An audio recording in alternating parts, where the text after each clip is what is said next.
नमस्कार, मैं इंजीनियर पीयूष पांडे स्वागत करता हूं आप सभी का अपने आज के हिंदी मोटिवेशनल वीडियो में, जिसका शीर्षक है why a business needs a logo. यानी कि किसी भी बिजनेस को एक लोगो क्यों रिक्वायर्ड होता है। हम सभी जानते हैं कि अलग अलग बिजनेसेस जितनी भी फील्ड्स में इस कंट्री में, इस वर्ल्ड में हो रहे हैं, उन सभी का कोई ना कोई एक लोगो है, एक सिंबल है, और उसी सिंबल के माध्यम से हम उस बिजनेस को पहचानते हैं। ये सिंबल्स इतने फेमिलियर हो चुके हैं हमारी रोजमर्रा की जिंदगी में कि हम इन सिंबल्स को देखकर ही पहचान जाते हैं कि ये किस बिजनेस को इंडिकेट करते हैं।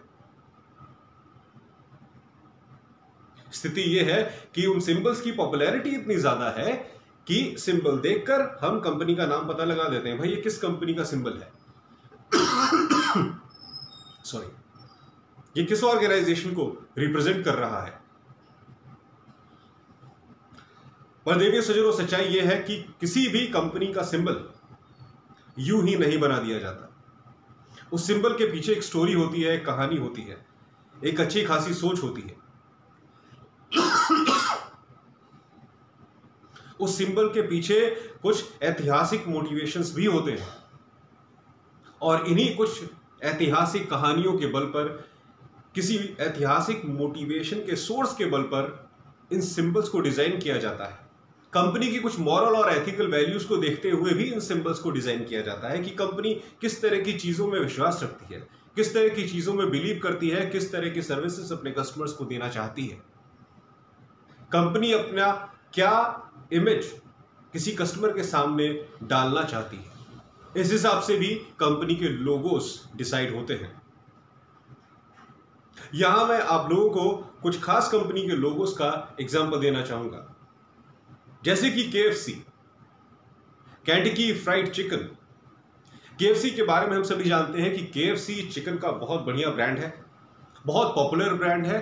और आपने देखा होगा कि KFC के लोगों के ऊपर एक बुजुर्ग व्यक्ति की फोटो लगी रहती है जिसने चश्मा पहना हुआ है। हम सभी जानते हैं कि उन बुजुर्ग व्यक्ति का नाम है कर्नल सैंडर्स।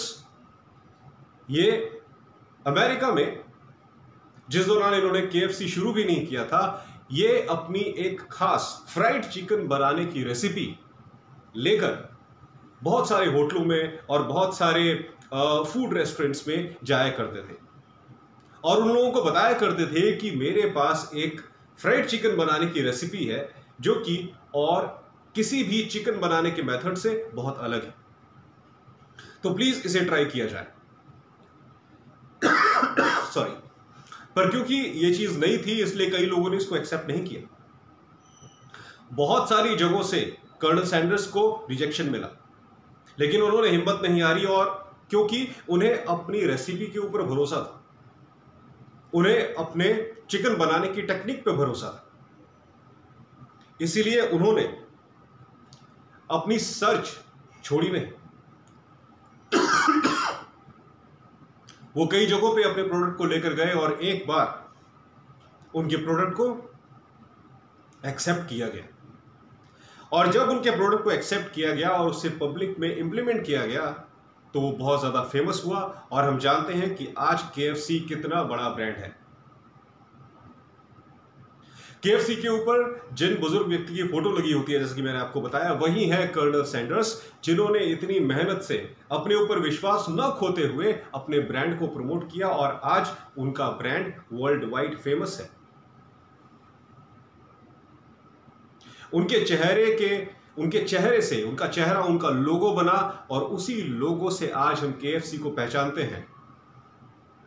यह बात बिल्कुल जाहिर है कि हम कभी शॉप्स पे जाते हैं, मार्केट में जाते हैं, तो दुकानों के ऊपर सिर्फ उनका चेहरा देख के हम अंदाजा लगा लेते हैं कि हाँ, ये KFC है।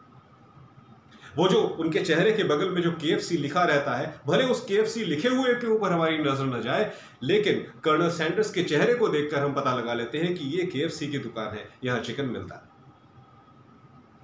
ये प्रभाव है एक अच्छे लोगों का। जब आपका ब्रांड अच्छी सर्विसेज दे रहा होता है तो उसके लोगों से ही आपकी पहचान हो जाती है। फिर लोगों को आपका नाम आइडेंटिफाई करने में प्रॉब्लम नहीं होती। इसी तरह का एक और एग्जांपल मैं आपको लेना चाहूंगा। एक ऑर्गेनाइजेशन है FedEx। अगर आप FedEx के लोगों के ऊपर ध्यान दें तो इसकी स्पेलिंग है FED फिर X, FEDX। इसके अंदर इन शब्दों को इस तरह से आपस में जोड़ा गया है कि वो एक फॉरवर्ड लुकिंग एरो का मार्क शो करते हैं। आप कभी FedEx देखिएगा, FedEx किस तरह से लिखा गया है, उसे इस तरह से लिखा गया है कि बीच में एक एरो का सिंबल बनता है। दो लेटर्स को आपस में इस तरह से ज्वाइन किया गया है कि एक फॉरवर्ड डायरेक्शन में एरो का सिंबल बनता है। और ये उस कंपनी का प्रिंसिपल है FedEx का कि हमारी कंपनी हमेशा एक फॉरवर्ड लुकिंग ऑर्गेनाइजेशन है। उन्होंने अपना लोगो इस तरह से बनाया हुआ है जो कि एक फॉरवर्ड मूविंग एरो शो करता है, जिससे कंपनी के प्रिंसिपल का पता चलता है, जो कि ये है कि हमें हमेशा आगे देखना है, आगे सोचना है और आगे मूव करना है। देवियों सज्जनों, इसीलिए कंपनी के लोगो की बड़ी इंपॉर्टेंस है। जैसा कि मैंने कहा, ये लोगोस यूं ही नहीं बना दिए जाते, इनके पीछे कोई हिस्टोरिक कहानी होती है या फिर कंपनी का कोई मिशन या विजन होता है जो कंपनी अपने कस्टमर्स के साथ शेयर करना चाहती है। इसलिए कभी भी आप अगर अपनी कंपनी का लोगो डिजाइन करने के लिए तैयारी कर रहे हैं तो हमेशा इस चीज का ख्याल रखिए कि वो लोगो ऑडियंस के माइंड के ऊपर एक बहुत बड़ा इंपैक्ट डालेगा जब आप उसे पब्लिकली डिस्प्ले करेंगे। पब्लिक में आने के बाद हर व्यक्ति आपके लोगो से आपकी इंडस्ट्री को आइडेंटिफाई करेगा। कॉमन मैन आपके लोगो से आपकी इंडस्ट्री को आइडेंटिफाई करेगा। इसलिए वो लोगो ऐसा अट्रैक्टिव होना चाहिए और इस तरह का होना चाहिए कि आपकी कंपनी की एक्चुअल इमेज कस्टमर्स के सामने बिल्कुल क्लियरली विजिबल। आपकी कंपनी की सोच, आपकी कंपनी क्या प्रोडक्ट्स मैन्युफैक्चर करती है, आपकी कंपनी किस तरह से फॉरवर्ड मूविंग डायरेक्शन में आगे बढ़ रही है, उस इंस्पिरेशन को, उस सोच को अपना लोगो बनाने की जरूरत है।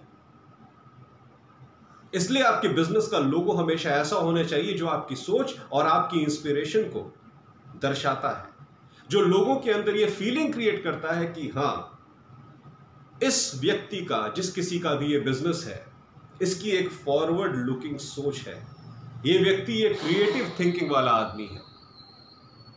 ये प्रभाव है लोगों का, लेडीज एंड जेंटलमैन। और इसीलिए कंपनीज को लोगों की रिक्वायरमेंट है। चाहे वो कोई भी कंपनी हो, चाहे वो छोटी कंपनी हो, चाहे वो बड़ी कंपनी हो, कंपनी का लोगो बहुत क्रूशियल चीज है। और मैं कहता हूं हर कंपनी को किसी न किसी लोगो की रिक्वायरमेंट है, हमेशा है। ये नहीं सोचना चाहिए कि आपका बिजनेस छोटा है या आपका बिजनेस बड़ा है। आपके बिजनेस का एक लोगो 100% होना चाहिए जो कि आपकी कंपनी के ब्रांड को रिप्रेजेंट करता है। और ब्रांड का मतलब क्या होता है? ब्रांड का मतलब यह होता है क्या कि आप बहुत ज्यादा फेमस हैं और आपके प्रोडक्ट्स को लोग ज्यादा खरीद रहे हैं और दूसरों के प्रोडक्ट्स को कम खरीद रहे हैं। क्या यह ब्रांड का मतलब होता है? क्या ब्रांड का मतलब यह होता है कि आप ही सर्वशक्तिमान हैं और आपसे बेहतर इस दुनिया में कोई नहीं? हम ऐसा सोचते हैं, लेकिन लॉजिकल टर्म्स में ब्रांड का मतलब यह नहीं होता। ब्रांड का मतलब एक बड़ी ही इमोशनल वैल्यू होती है, एक बड़ी ही इमोशनल पर्सपेक्टिव होता है। एक ब्रांड एक कमिटमेंट होता है कस्टमर्स के प्रति कि मैं हमेशा आपको अच्छी सर्विसेज ही दूंगा। एक ब्रांड कमिटमेंट होता है हर व्यक्ति के प्रति जो भी आपके प्रोडक्ट्स को यूटिलाइज कर रहा है कि हां, आप जब भी मेरे पास आएंगे आपको जेन्युइन चीजें ही मिलेंगी। और मैं प्रॉमिस करता हूं कि मैं अपने प्रोडक्ट में नई नई इनोवेशंस टाइम टू टाइम लाता रहूंगा ताकि ये ब्रांड आपके माइंड से कहीं बाहर न निकले। ये सिर्फ मेरे बिजनेस को प्रमोट करने के लिए नहीं है, ये मेरे और आपके बीच एक इमोशनल बॉन्डिंग क्रिएट करने के लिए। मेरे ब्रांड का विचार जब भी आपके दिमाग में आए, आपका मन इमोशन से भर जाए, आपका मन मेरे प्रति इमोशन से भर जाए, इस तरह का ब्रांड मेरा होना चाहिए, इस तरह की मेरी कंपनी का लोगो होना चाहिए। तो ये मेरी महानता नहीं है कि मैंने इतना बढ़िया लोगो क्रिएट किया है, यह आपकी महानता है कि आप मेरे ब्रांड को पसंद कर पाए, मेरे एफर्ट्स को आप अप्रिशिएट कर पाए, और आप मेरे प्रोडक्ट्स को यूटिलाइज कर पाए, और सिर्फ यूटिलाइज ही नहीं कर पाए बल्कि मेरे प्रोडक्ट्स ने आपको एक्स्ट्रा ऑर्डिनरी रिजल्ट्स भी दी। आपका फीडबैक मेरे ब्रांड को और ज्यादा बेहतर बना सकता है। आपका फीडबैक मुझे यह बता सकता है कि मैं कहां गलत हूं, और जब मुझे पता लग जाएगा कि मैं कहां गलत हूं, मैं आपको प्रॉमिस करता हूं कि मैं पूरी कोशिश करूंगा अपनी सभी गलतियों को सुधारने की और एक बार फिर आपके सामने एक अच्छे रूप में आने की। यह होता है एक लोगो का इंपॉर्टेंस। इसलिए देवियों सज्जनों, अपने कस्टमर्स की केयर कीजिए, अपने कस्टमर्स के प्रति एक इमोशनल भाव रखिए, सिर्फ एक बिजनेसमैन का भाव मत रखिए। और आपका लोगो हमेशा आपकी मॉरल और एथिकल वैल्यूज को रिप्रेजेंट करना चाहिए, यह बात हमेशा याद रखिए। सॉरी।